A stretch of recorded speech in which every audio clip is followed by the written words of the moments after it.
CID ने police sub inspector Parshuram की मौत की तहकीकात तेज़ कर दी हैं, जिनकी मौत जुमे की शाम को अपने पुलिस क्वार्टर्स में मुश्तबा हालात में हुई थी। डिप्टी SP पुनीत की क़ियादत में CID की एक टीम इतवार को यादगीर पहुंची ताकि तहकीकात का आगाज़ किया जा सके। टीम ने अहम मालूमात इकट्ठी करने के लिए यादगीर डिप्टी SP और सर्कल इंस्पेक्टर के दफातर का दौरा भी किया। उन्होंने अहम दस्तावेज़ात और मरकज़ी रिकॉर्ड इकट्ठे किए, जिन्हें बाद में मज़ीद तज्ज़िये के लिए बेंगलुरु मुंतकिल कर दिया गया। जमा की गई अशिया में एक पेन ड्राइव भी है, जिसके बारे में ख्याल है कि उसमें अहम सबूत मौजूद हैं।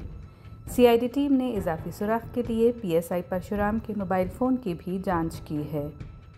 पुलिस को इब्तदाई तौर पर शुबहा था कि परशुराम की मौत दिल का दौरा पड़ने से हुई है, लेकिन अगले 2-3 दिन में पोस्टमार्टम रिपोर्ट में वाज़ेह हो जाएगा कि यह दिल का दौरा पड़ने से था या परशुराम के वालिद के इल्ज़ाम के मुताबिक खुदकुशी।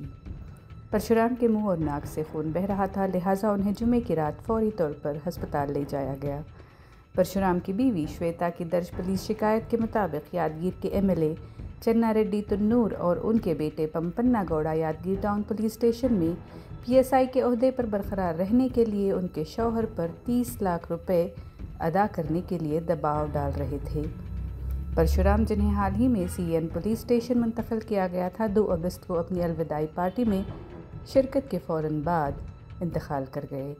परशुराम के वालिद ने इल्ज़ाम लगाया है कि उनका बेटा बहुत ज़्यादा दबाव में था और उसकी मौत के हालात मशकूक हैं।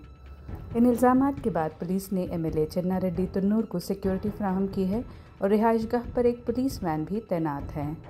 कर्नाटक रक्षणा समिति समेत मुख्तलिफ तंजीमों ने तन्नूर और उनके बेटे के खिलाफ कार्रवाई का मुतालबा करते हुए एहतजाज किया। हफ्ते को पुलिस में MLA और उनके बेटे पर FIR दर्ज होने के बाद एहतजाज बंद कर दिया गया।